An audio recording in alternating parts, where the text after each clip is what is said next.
अच्छा, जो भी दवा हम लेते हैं उसके पीछे ना एक पूरी की पूरी अदृश्य सुरक्षा प्रक्रिया काम करती है।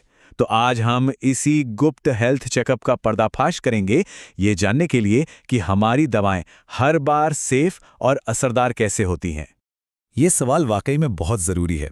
जरा सोचिए, जब लाखों करोड़ों गोलियां एक साथ बनती हैं तो हर एक गोली की क्वालिटी बिल्कुल एक जैसी रखना, ये तो एक बहुत बड़ी चुनौती है। तो ये होता कैसे है?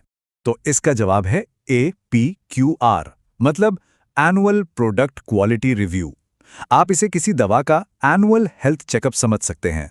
ये एक मैंडेटरी प्रोसेस है जो दवा बनाने के पूरे प्रोसेस पर साल दर साल अपनी पैनी नजर बनाए रखती है।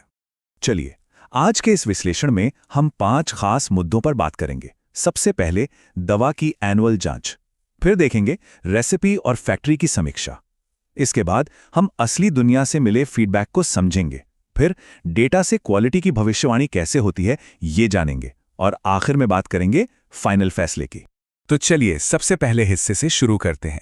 देखिए, ये सब कुछ ना एक ऑफिशियल रूल बुक से शुरू होता है जो इस पूरे प्रोसेस को कंट्रोल करती है। अब ये जो चीज दिख रही है ये काफी दिलचस्प है। ये एक असली डॉक्यूमेंट है, एक SOP यानी स्टैंडर्ड ऑपरेटिंग प्रोसीजर। असल में यही वो रूल बुक है जिसे दवा कंपनियों को APQR करते समय बहुत सख्ती से फॉलो करना पड़ता है। इसमें हर एक स्टेप को बारीकी से समझाया गया है। और हाँ, इस प्रोसेस में टाइमलाइंस का बहुत बड़ा रोल है। ये जो रिव्यू होता है वो कम से कम 1 साल के पीरियड को कवर करता है। फिर पीरियड खत्म होने के 3 महीने के अंदर अंदर रिपोर्ट तैयार करनी होती है, और वो रिपोर्ट उसे कम से कम 7 साल तक संभाल कर रखना जरूरी होता है। ठीक है, तो अब जब हम प्रोसेस की बेसिक बातें समझ चुके हैं तो चलिए अब फैक्ट्री के अंदर चलते हैं और देखते हैं कि वहां रेसिपी और मशीनों की जांच पड़ताल कैसे होती है। ये जो रिव्यू है ये बिल्कुल स्क्रैच से शुरू होता है। मतलब जो टीम रिव्यू कर रही होती है वो दवा में इस्तेमाल होने वाले हर रॉ मटेरियल और यहां तक कि उसकी पैकेजिंग तक की जांच करती है, ये पक्का करने के लिए कि हर चीज टॉप क्वालिटी की हो। और बात सिर्फ मटेरियल पर खत्म नहीं होती, जिन मशीनों का इस्तेमाल होता है उन्हें भी परखा जाता है। क्या मशीनें ठीक से काम कर रही हैं? फैक्ट्री का एयर और वाटर सिस्टम, क्या वो स्टैंडर्ड के मुताबिक हैं? इन सभी की क्वालिफिकेशन स्टेटस को कंफर्म किया जाता है। अच्छा, और ये काम कोई एक अकेला इंसान नहीं करता। इसके पीछे एक पूरी टीम होती है। जो क्वालिटी एश्योरेंस यानी QA टीम है वो सारा डेटा जमा करती है। प्रोडक्शन टीम मैन्युफैक्चरिंग के हर स्टेप को देखती है। क्वालिटी कंट्रोल यानी QC टीम लैब के रिजल्ट्स को रिव्यू करती है।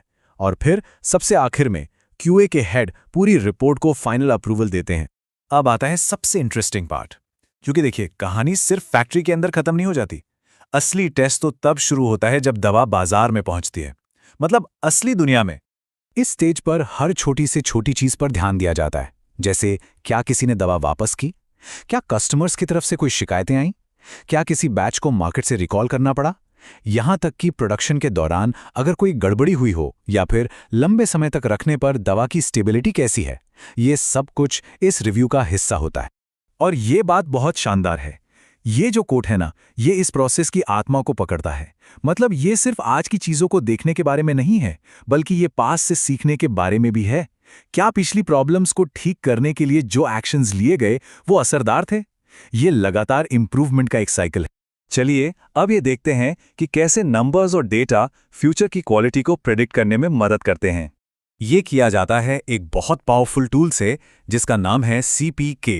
अगर आसान भाषा में कहूं तो CPK एक स्कोर है जो बताता है कि कोई मैन्युफैक्चरिंग प्रोसेस कितना कंसिस्टेंट और भरोसेमंद है। इसे आप उस प्रोसेस का रिपोर्ट कार्ड भी कह सकते हैं। और इस रिपोर्ट कार्ड को समझना भी बहुत आसान है। देखिए, अगर CPK स्कोर 1.33 से ऊपर है तो इसका मतलब है कि प्रोसेस एक्सीलेंट है, एकदम भरोसेमंद। अगर स्कोर 1.0 और 1.33 के बीच है तो मतलब इस पर नजर रखने की जरूरत है। लेकिन अगर स्कोर 1.0 से भी नीचे चला गया तो ये एक क्लियर सिग्नल है कि प्रोसेस में फौरन सुधार की जरूरत है। तो आखिर में ये सब चीजें एक साथ कैसे जुड़ती हैं और इसका हम सबके लिए क्या मतलब है? चलिए अब फाइनल स्टेज पर चलते हैं। तो जितना भी डेटा है, जो भी एनालिसिस है और जो भी फाइंडिंग्स हैं, इन सबको एक फाइनल APQR रिपोर्ट में एक साथ कंपाइल किया जाता है। ये पूरे साल के हेल्थ चेकअप की फाइनल समरी होती है। और सबसे जरूरी बात, अगर इस रिव्यू के दौरान कोई प्रॉब्लम या कोई अजीब सा ट्रेंड नजर आता है तो उसे इग्नोर नहीं किया जाता। फौरन एक इन्वेस्टिगेशन शुरू होती है और एक कैपा यानी corrective and preventive action plan बनाया जाता है। इसका मकसद सिर्फ प्रॉब्लम को ठीक करना ही नहीं, बल्कि ये भी पक्का करना है कि वो दोबारा कभी हो ही ना। और आखिर में, जैसा कि ये कोट एकदम साफ साफ बताता है, इस पूरी मेहनत का सिर्फ एक ही मकसद है, कंसिस्टेंसी। मतलब ये पक्का करना कि हर एक गोली, हर एक बैच, हर बार उसी बेहतरीन क्वालिटी स्टैंडर्ड पर खरी उतरे। तो ये है एक भरोसा, एक इत्मीनान कि जो दवाएं हम तक पहुंचती हैं वो एक बहुत ही सख्त डेटा ड्रिवन प्रोसेस से होकर गुजरती हैं, जो हमारी सेफ्टी के लिए ही डिज़ाइन किया गया है। ये वही अदृश्य भरोसा है जो हर गोली के साथ आता है।